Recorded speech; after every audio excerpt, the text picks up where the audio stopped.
Greetings, ladies and gentlemen, and welcome to this latest version of Tales from Outer Space, where I take an HFY story from somewhere around the internet and read it aloud for your enjoyment.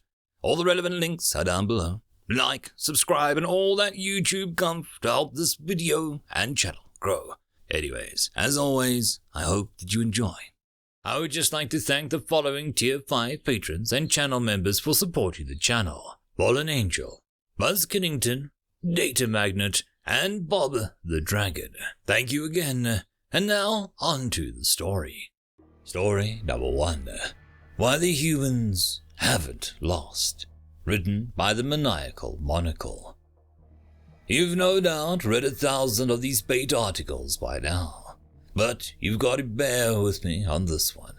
In case you haven't been reading my on-the-ground reports from their homeworld, the humans are still giving the Imperium hell. Their planet is pretty beat up, even by post-bombardment standards. But these two armed bipeds are tough. I won't give a play-by-play of their physiology. You can read about that somewhere else. I will tell you that these humans have a long cultural history of fighting and resistance. Against who, I hear you ask, across the vast distance of space? Against themselves. The humans have been fighting and oppressing each other ever since they discovered the sharpened stick. To summarize nearly 10,000 years of history, they know how to fight impossible odds. Last fall, local season, I witnessed close-up a resistance squad ambush an occupation tank crawler, but available in the media section of the archive. A grouping of 12 humans had set up an improvised explosives and tangles to interfere with the Imperium's tank's combo tread-hover movement system. The tank shuddered to a halt, and its large guns were helpless against the agile resistance fighters. Like possessed carrions, I saw them dismantle the tank and disappear before the occupation had sounded any alarm. They left the Chiron tank drivers like embarrassed travelers caught unarmed against trained bandits. You would have completely forgotten that they were a trained tank crew. Something more miraculous happened afterwards. The occupation came in and interrogated nearly everyone in the neighborhood, myself included. From what I could glean, their resistance fighters lived in this neighborhood, but no one sold them out. I saw Chiron interrogators hit the max volume on their vocalizers while person after person refused to name names. A fine show of solidarity at that. But a true marvel was when the occupation interrogated Imperium residents. Not even they cooperated. Just picture it, dear reader, an enforcement squad of Chirons going up to Holoitus locals and hearing those short avians tell them, "What tank? I don't remember any attack happening today." Ancestors bless me for not laughing while it happened. I watched that the Chiron officer turn every visible shade while the whole neighborhood resisted him. From the way his subordinates behaved, this was not the first time a neighborhood had stonewalled them. This display of cross-species solidarity bewildered me at the time. I've since done some digging on more recent historical research. Other, less involved reporters will tell you the incomplete history of humanity. They will all end their discussion about 100 years ago, as if the failed war of pacification is the end of the story. I will gladly tell you that these other authors are amateurs. An eventful century has passed since then, and not a lot of people are writing about it. Resistance movements against the occupation didn't necessarily start so much as they transitioned from the formal war. The main human resistance movements find their origin in the former militaries that fought the Imperium during the war. While the Imperium's fleets withdrew and declared a victory, tenacious pockets of fighters remained and disrupted the leftovers, the occupation. Initially, these resistance movements were outgunned and outmanned. The occupation had access to massive stockpiles of arms and technology. The human race was still playing catch-up in both of those arenas, and catch-up they would. As others would tell you in more detail, the occupation was never reinforced. The Imperium left these companies and battalions of stay-behinds with little to control the planet. Within a decade or so, most, if not all, of the really impressive firepower and tech had been used up or broken down. Without the industry and infrastructure to repair and replace these advanced materials, the resistance slowly gained advantage. To maintain their hold on the planet, the occupation quickly set up an infrastructure to settle down. Yonk birthing facilities were built in human oceans. Chiron spawning pools were set up anywhere humid and hot enough. I've even heard of a couple HFY nests that are up and running. You walk into a major occupation city, and you'll find human supermarkets mixed with Imperium-style bazaars. Hot kelp flakes next to cornflakes. Going local was inevitable. So where does the resistance play into all of this? Integration. The occupation was constantly wary of humans. Ghettos developed in many cities. But humans don't have the same Imperium moral codes. Humans don't care if a Chiron wants to be an artist and not a soldier. Humans won't balk at a Heloitus speaking its mind. Soon, the local Imperium species warmed up to these humans' ideas of a costless living.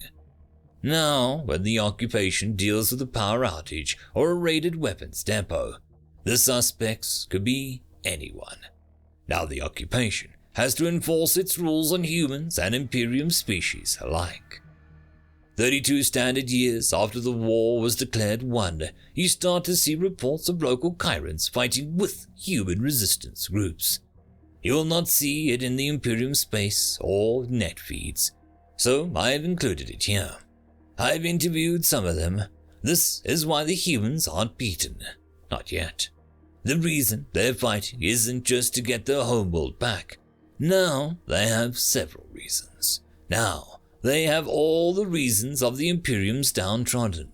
All the grievances that never get aired on Imperium worlds are being laid bare on the occupation. Earth isn't some war-torn backwater. It's the starting point of something new. Something revolutionary. Stay tuned to this net feed and remember to use the privatization blockers. Cost Dan reporting in the field from Earth. End of story. Story number 2. Culture Shock, written by Ice Cream and Wine. The tiny human woman stood in the center of the council room, flanked by her secretary Carla Ramirez and her bodyguard Stonkel. 82 inches of blood, bone, and metal. Humanity has asked for this meeting in order to address the discovery of a proposed course of action that could become very costly to those involved. 40 years ago, when humanity petitioned to join the League of Planets, we were laughed at and subjected to derision. We were informed that in no way were we going to be allowed to become the 8th member of the League. However, you graciously allowed us to become a trading partner only, neither an ally nor a friend. No doubt you saw humanity as no threat, hence our non-admittance to the League. Humanity and the League have both done well from this arrangement. Trade is beneficial to both sides. Having said that left humanity free to do as we wished without the approval or censure of the League. The records state that my predecessor told you that you would probably regret the decision to hold humanity at arm's, tentacles, paw's length in order to retain your control of League space. The time for that regret seems almost to have come to pass, for we have evidence that the League is going to invade the Lbry system for their resources. There was a general hubbub amongst the League delegates. Cries of monstrous lies, foul slander were heard from all sides. The Lorcanar delegate shouted, "Prove it!" She turned to look at him. "The name of your stealth ship that performed the survey on the Lbry system was the Dranic. We were surprised that you still used it, bearing in mind its involvement in what really happened on Ayanari 3. The Lorcanet delegate's facial features stood straight up and turned grey, a sign of extreme shock. It sat down heavily, refusing to look at the other delegates. bearing in mind that the Cretes are not even at a level of humanity was when the Zaran invaded Earth 30 years ago. We had no space navy as such, just a few armed freighters and shuttles. I'm sure you all know what happened. We kicked the 7 pals out of the Zanan when they landed, captured their tech, and repurposed it for ourselves. And in the process, furthered our development by several hundred years, nearly all at once. I invite you to visit humanity's mission statement from when we contacted you all those years ago. I doubt if you took it seriously back then. Mission statement. If you are our friends or allies, there is practically nothing that we would not do for you. If you are our enemies, there is practically nothing that we would not do to you. Born and bred on the East End of London, Michelle Dubois, humanity's representative, walked forward and drew herself up to a full 5 feet 1 inch and somehow seemed to dominate the room. With the merest breath of French accent, she said, "Listen carefully. I shall say this only once. Humanity considers the Crete to be our friends." Behind her, Carla Ramirez shrugged her shoulders and shook her head sadly and proffered a 50-credit chit to Stronkel, who nodded and stowed it in one of his pockets. "I only have one more thing to say," said Michelle. "Choose wisely." End of story. And that, my friends, concludes this video. I hope that you enjoyed, and if you do, please consider supporting the author, even by popping over and leaving a thumbs up or a nice comment, just to show your appreciation for the story. However, if you wish to support this channel, there are links down below which will help immensely. I will see you all in the next one, and until then, I hope that you have a fantastic day. Cheers.